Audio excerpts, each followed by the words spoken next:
All right, so who knew that we were gonna get a sick ass horror slasher Valentine's Day movie this year? I didn't, so let's talk about it. You guys, I absolutely love Valentine's Day. I don't care what anybody has to say. After Halloween, Valentine's Day is my second favorite holiday.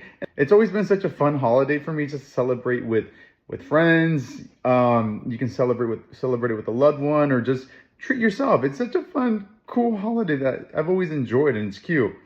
So I was really excited about this movie when I saw the trailer for it because there's not that many like Valentine's Day horror movies out there. You know, there's a couple like My Bloody Valentine and Valentine with Denise Richards from back in the day, but there's not really much of it out there. So thank you, Screen Gems, for giving us a horror Valentine's Day movie because there's just not that many out there, and it was good. So the movie is about this serial killer that's going out and killing couples on Valentine's Day. And this movie takes place in Seattle. He's gone around different cities the last couple of years, but this one takes place in Seattle, which is really cool to see because we don't really get too many movies that take place in Seattle. And it's a city I've never been to, so it was kind of cool to see Seattle from a movie perspective. And I will say, I thought the movie did such a great job with the casting. I thoroughly enjoyed everybody that was in this movie. And Jordana Brewster's in this movie, which I absolutely love. You may know her from the Fast and the Furious franchise and The Faculty from back in the day. I've always loved Jordana Brewster. I've always had a crush on her, so I was surprised to see her, and I was really excited when I saw her in the movie. The movie also has Olivia Holt, who I wasn't too familiar with, and Mason Gooding, who I had seen around, but he's never really stuck with me up until this movie. He did a really good job in this movie, and he was quite funny, just the way he carried himself and the shit he would say. You guys, this movie was kind of funny. It was a horror comedy action. Like, what the hell? I wasn't expecting that either. And it was just so good. And they did such a good job at like the comedic moments that they had. And even Jordana Brewster's character, she had a very light comedic performance, but she fucking nailed it. It was so good. Everybody did such a good job. And the whole theater was laughing. The whole theater was gasping. Like, I love when a movie can engage an entire theater, and that's what you want to see.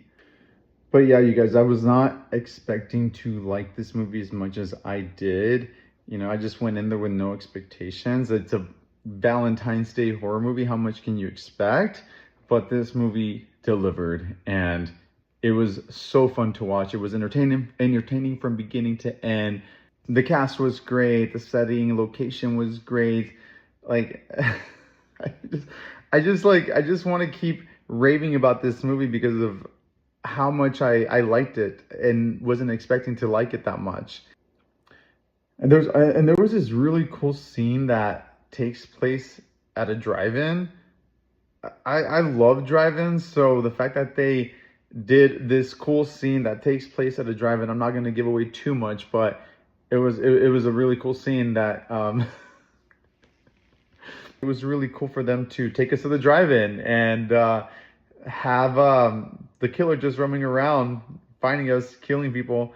So yeah, I really enjoyed it. And you guys, I'm gonna have to give this movie a 4. I almost want to give it 4.5 out of 5, but that's really high. But like I want to give this movie, I'm gonna give this movie a 4 out of 5 stars, and that is a really good damn rating. Super fun. I really liked it. But yeah, you guys, overall, absolutely loved this movie. I highly recommend it. Go watch it. It's so fun to watch. I hope you guys have a good Valentine's Day. Happy Valentine's Day. Have fun. Enjoy it. It's a fun holiday. Go see Hard Eyes.